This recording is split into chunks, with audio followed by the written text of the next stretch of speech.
Еве сме на влезот во Скопската зоолошка градина.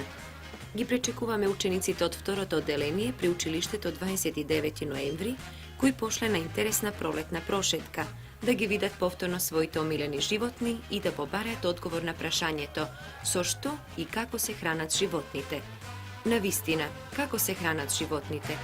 Нашата љубопитна камера ќе ви помогне да дознаете вам, малечки пријатели крај екранот, како и на вашите другарчиња второодделенци кои веќе прсат кон магацинот.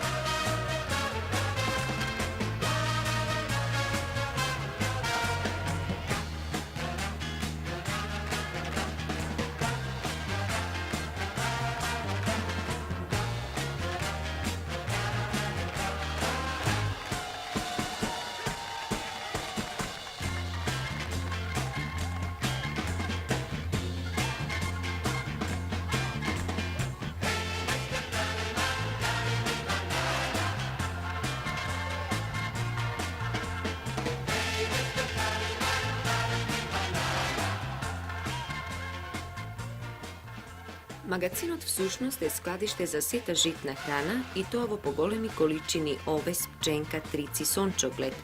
Опремен е со млин за мелење на храната со машина за сечење репка, а луѓето што работат тука знаат повеќе рецепти за составот на концентрати. Пред магацинот се наредени повеќе метални кофи, на секоја има надпис. Зашто?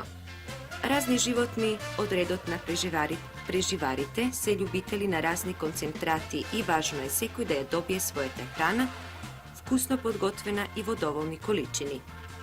А количините не се мали. Например, дневниот оброк на еден слон изнесува околу 20 кг храна, нилскиот коен добива 14 кг и така натаму.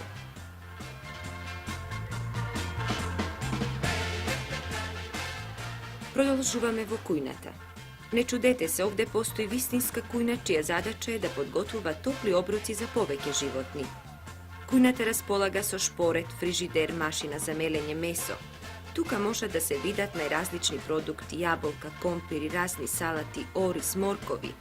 Тие се готват или печат и од нив се подготвуваат вкусни јадења за животните кои имаат почувствителен стомак и сакаат чиста храна. На листата на јадењата може да се сретнат варено јајце, леп намачкан со маргарин или джем, компот, чај, качамак, а нивни потрошувачи се мајмуните, птиците, мечките. Но не и лавовите, тигрите. Тие се знае се љубители на месна исхрана и затоа нивниот оброк содржи месо и само месо. Значи, храната е сервирана и ни престои возбудливата прошетка низ зооградината, ќе присуствуваме на поделбата на храната меѓу животните кои се веќе гладни и нестрпливи.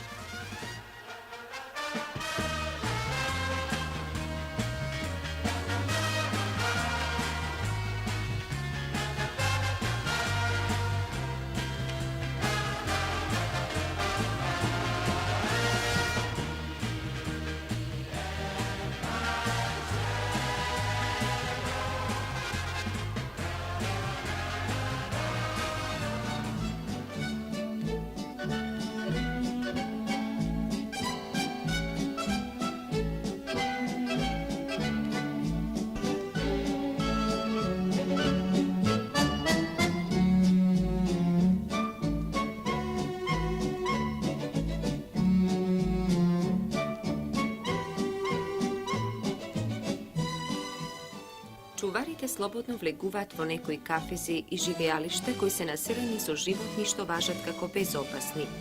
Но кај ѕверовите случајот е поинаков. Тие со железен колец им го додаваат месото на лавовите и тигрите, држејќи се при тоа на доволно растојание од железната ограда на кафезот и широките челусти. Дневно секој лав добива од 8 до 10 кг свежо месо, тигарот исто толку, јагуарот има нешто помал апетит и неговиот ручек содржи 5 кг месо, пумите добиваат од 2 до 3 кг и така натаму.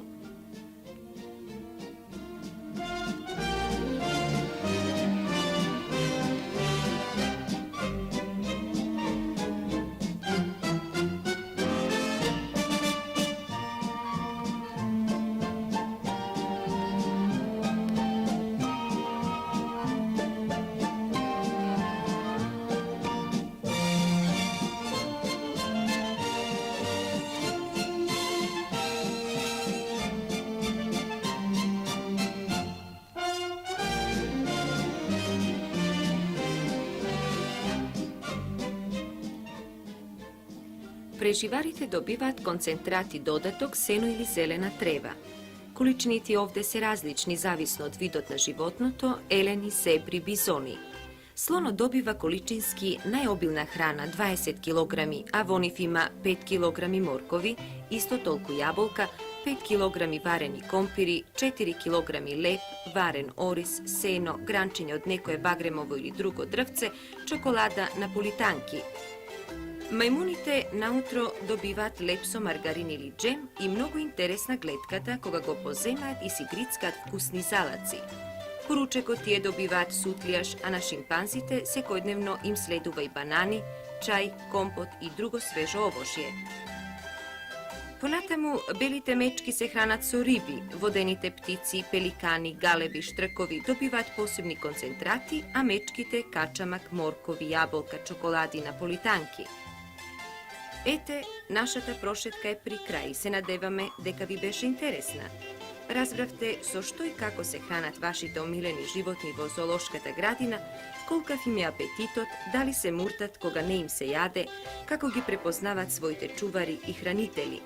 Значи, животните секојдневно добиваат здрава, хигиенска и калорична храна и затоа секогаш се подготвени за средби со посетителите на зоолошката градина, љубопитно дзиркате и вие во нив и тие во вас.